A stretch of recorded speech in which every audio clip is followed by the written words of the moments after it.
Fala, impressionador! Bem-vindo a mais um vídeo aqui da Hashtag Programação. E no vídeo de hoje, a gente vai dar um passo muito importante no uso do JavaScript para back-end, para programação back-end, que é a gente vai aprender a conectar o JavaScript rodando no Node.js a um banco de dados relacional. Beleza? Isso tudo é muito importante para você que quer trabalhar com programação back-end. Então, logo depois da vinheta, a gente vai começar o nosso processo. Eu te vejo lá.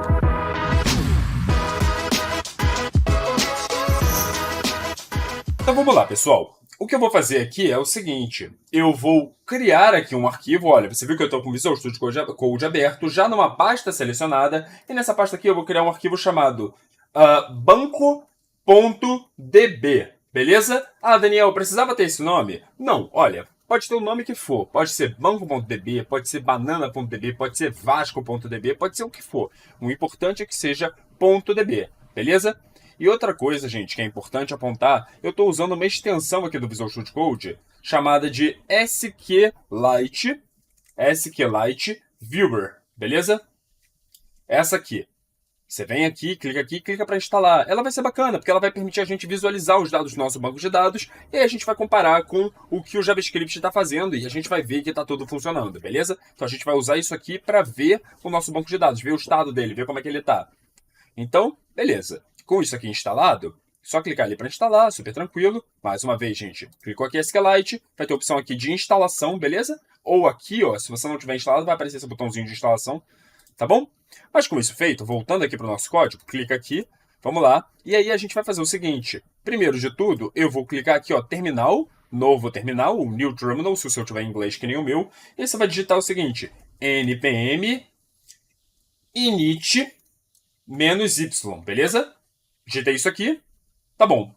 Agora eu vou instalar duas coisas. Eu vou instalar o npm install SQLite 3, beleza? SQLite é um banco de dados leve, que não serve para grandes projetos, tá? Ele é um banco de dados mais enxuto, mas para um pequeno projeto, para um projeto de estudo, como o que a gente está fazendo aqui agora, ele é perfeito. E ele funciona exatamente como banco de dados relacionais, como outros bancos de dados relacionais normais, tá? Então, o SQLite serve aqui pra gente. Eu vou aproveitar e instalar também aqui, ó, SQLite. Ah, Daniel, você instalou os dois juntos? SQLite aqui vai ser um conjunto de ferramentas que pra gente vai ser muito útil, beleza? Então, quando a gente tiver feito isso, você vai ver aqui que no seu package.json vai ter aqui dependências SQLite e SQLite 3, beleza? Aqui no package.json, eu também vou aproveitar e vou botar uma vírgula na última linha, na penúltima linha, né, antes dessa última chave aqui, e vou adicionar mais uma campo aqui, que é o type, que é module, beleza? E eu vou dizer isso aqui simplesmente porque eu quero escrever JavaScript com uma escrita mais atualizada. E esse type module vai me permitir fazer isso, beleza? Então aqui eu vou escrever, olha, app.js, e esse arquivo aqui vai ser o arquivo no qual eu vou manipular o banco de dados por meio do JavaScript, beleza? Aí, gente, a gente vai fazer o seguinte, eu vou vir aqui, ó, eu vou criar aqui um import SQLite 3, beleza? Import SQLite 3. Import SQLite 3 do pacote SQLite 3 e import a funcionalidade Open. Por quê? O que ela faz? Ela abre para mim uma conexão com um banco de dados, beleza?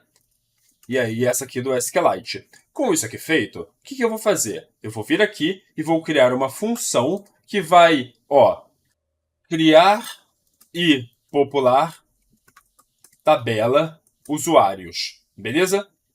Criar e popular tabela de usuários. O que isso significa? Significa que essa função tem a intenção de criar uma tabela de usuários, beleza? E aí depois ela vai registrar usuários dentro dessa tabela, tá bom? E aí a gente vai fazer o seguinte, a gente vai, olha aqui, eu vou vir aqui e vou dizer, primeiro de tudo, que eu quero abrir uma conexão com esse banco de dados, e dentro dessa conexão que eu quero abrir com esse banco de dados, eu vou dizer o seguinte, eu vou dizer que o meu banco de dados tá aqui, ó, file name, e eu vou botar aqui o caminho para esse meu banco de dados a partir desse meu arquivo app.js. Eles estão na mesma pasta, então eu vou botar aqui, ó, ponto, que representa a mesma pasta, barra banco.db. esse é o banco que eu estou utilizando, beleza? E aí, geralmente, quando a gente está operando um banco de dados, a gente precisa também de um driver. Driver é justamente o código, a biblioteca, que vai se encarregar de fazer essa conexão e de fazer essas operações aqui pra gente. E eu vou botar aqui, o driver vai vir do SQLite 3, então SQLite 3.driver. Beleza? Isso aqui gera pra gente um objeto que representa a conexão com um banco de dados. Só que tem o seguinte, essa operação é uma operação assíncrona. O que significa? Significa que o JavaScript vai começar a executar isso aqui e vai liberar para que outras coisas sejam executadas logo abaixo. Mas para não ficar travado ali, entendeu? Não ficar travado na execução dessa operação aqui de tentar conectar com o banco de dados. Mas eu quero que fique, porque tudo que eu quero fazer depois depende dessa conexão estar feita com sucesso. Então eu vou botar aqui, ó, await, que significa espere isso, só que esse await ele está acusando um erro porque essa função precisa ser marcada como uma função que abriga operações assíncronas. E aí, com isso, eu consigo executar isso aqui dessa forma, beleza? Agora eu vou fazer o seguinte, eu vou dizer também que essa função vai receber duas informações diferentes, nome e sobrenome, beleza? Isso aqui vai vir ser útil para a gente lá na frente. Agora, com isso aqui já feito, ou seja, com essa conexão já estabelecida já dentro dessa variável, por que eu sei que ela já está estabelecida? Porque ele só vai passar para a linha de baixo dessa função quando ela tiver executado essa aqui, porque eu falei para ela esperar com esse await. Então, db.run, agora eu vou executar uma consulta de SQL. Consulta essa que eu vou utilizar, comando esse de SQL que eu vou utilizar para criar uma tabela aqui nesse meu banco, que por enquanto é só um arquivo vazio, eu acabei de criar ele, né? Ah, Daniel, putz, mas eu não saco de SQL. Olha, eu te recomendo então fazer o seguinte, dá uma olhada aqui no canal da Hashtag Programação, tem muitos vídeos de SQL do nosso especialista de SQL, o Marcos, que é um excelente professor e com certeza vai te ajudar a sair do zero da SQL e, pô, e ganhar uma base muito boa. Base essa que eu preciso que você tenha, porque eu preciso que você conheça o SQL, que é o que eu estou utilizando aqui para manipular esse banco de dados com o JavaScript. Eu vou escrever aqui, ó, create table if not exists, ou seja, caso a tabela não exista, eu vou criar. Por quê? Porque aí eu vou garantir que se eu executar essa função mais de uma vez, eu não vou ter nenhum erro. Imagina que eu quero criar uma tabela chamada de usuários, ou seja, a tabela aqui para abrigar as informações de usuários e um sistema que eu estou criando, e aí toda vez que eu rodar essa função, ela vai tentar criar uma nova tabela com o mesmo nome. Eu não preciso. Eu só preciso que ele crie se ela já não existir. Então foi isso que eu escrevi. Create table if not exists, cria a tabela se ela não existir. E aí, quando você cria uma tabela, depois você coloca aqui o nome das colunas que a tabela vai ter, ó, ID, nome e sobrenome. E eu já vou voltar aqui ao significado de cada uma delas. Mas vamos lá. A gente faz isso aqui, ID, nome e sobrenome. A gente coloca depois o tipo das informações. O nome é um texto, então eu vou botar aqui text. Sobrenome é um texto, então eu vou botar aqui text. Mas o ID, o que é o ID? O ID é qualquer informação que te ajuda a identificar um usuário em particular dentro dessa tabela. Pensa nele como o seu CPF, que ajuda a identificar você aqui dentro da sociedade, beleza? Só que aqui eu vou botar que vai ser um número inteiro, então integer, e ele vai ser justamente isso, né? Uma informação que ajuda a identificar uma informação em particular da tabela. No caso aqui, um usuário dentro da tabela de usuários. Então, para esse tipo de informação, dá-se o nome primary key. Beleza? Com isso aqui feito, olha só o que vai acontecer.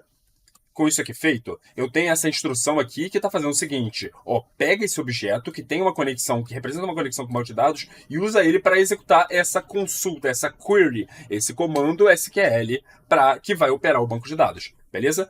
Isso aqui é o que está sendo feito. Por fim, o que eu vou ver aqui? O que eu vou fazer aqui? Eu vou vir aqui e executar a função, ó, criar e popular tabela usuários. Ainda não está completo, né, gente? Mas, por hora, eu vou fazer o seguinte. Eu vou chamar essa função. Então, node.app.js. E aí, a gente vai verificar para ver se está tudo certinho. Estando tudo certinho aqui. Eu vou fazer o seguinte. Eu vou mandar executar aqui.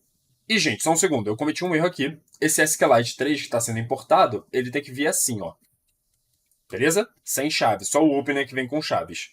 Beleza? E também, só mais uma coisa, gente. Aqui não é driver. Aqui é database. Beleza? Aqui é database.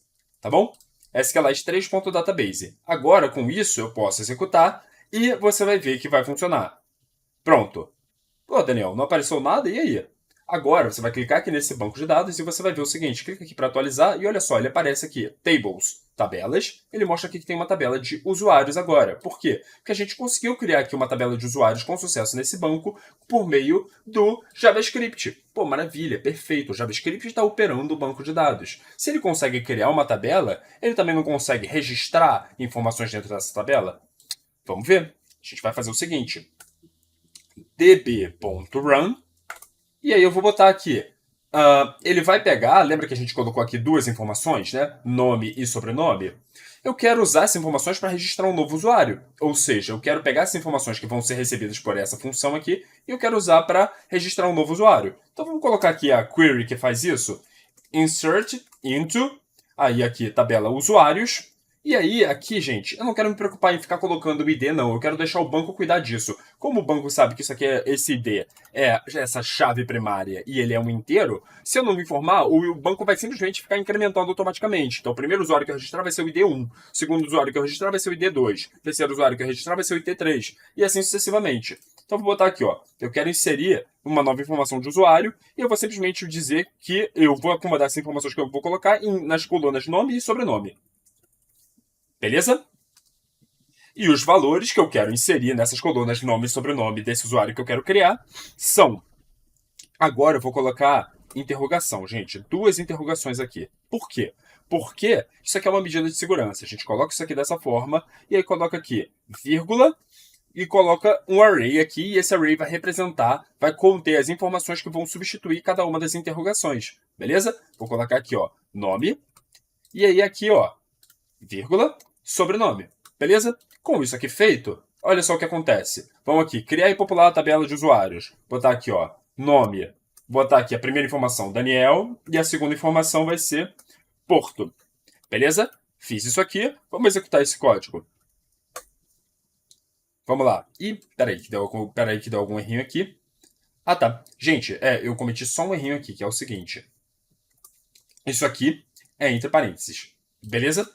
Agora, você vai poder executar isso aqui. E pronto. Ó, ele apareceu aqui, não apareceu nada. Mas vamos clicar aqui no nosso banco de dados. Atualizar aqui.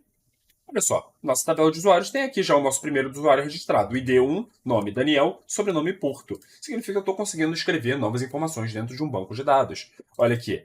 Nome Daniel, sobrenome Porto. E se eu colocasse, sei lá, Alon Pinheiro? Vamos executar de novo? node.app.js.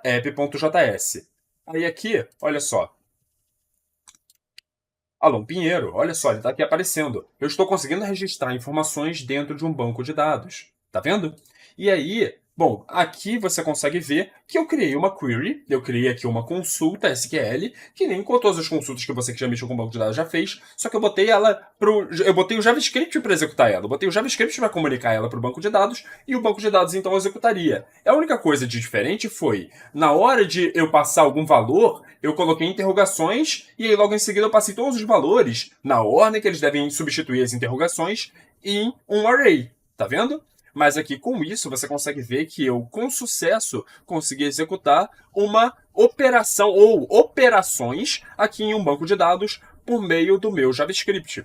Beleza? Então a gente fez uma integração desse SQLite com o JavaScript e aí a gente consegue então fazer aqui essa comunicação. E aí, putz, um sistema de back-end, isso aqui é super importante, porque você vai ser salvo as informações do seu usuário, e depois recupera as informações desse usuário, faz um select, beleza? Agora você brinca com os seus conhecimentos de banco de dados e de JavaScript e usando uma estrutura como essa, você consegue integrar os dois e aí fazer o JavaScript operar o banco de dados por você toda vez que você precisar. Beleza? É isso para essa aula. Se você gostou, deixa o seu like. Aproveita, se inscreve no canal para não perder essa aula, aulas como essa, aulas de bancos de dados e todas as aulas que a gente vai introduzir aqui e que a gente já colocou e que a gente vai colocar aqui no canal da Hashtag Programação. Beleza? É isso e eu vejo você na semana que vem. Então, até lá!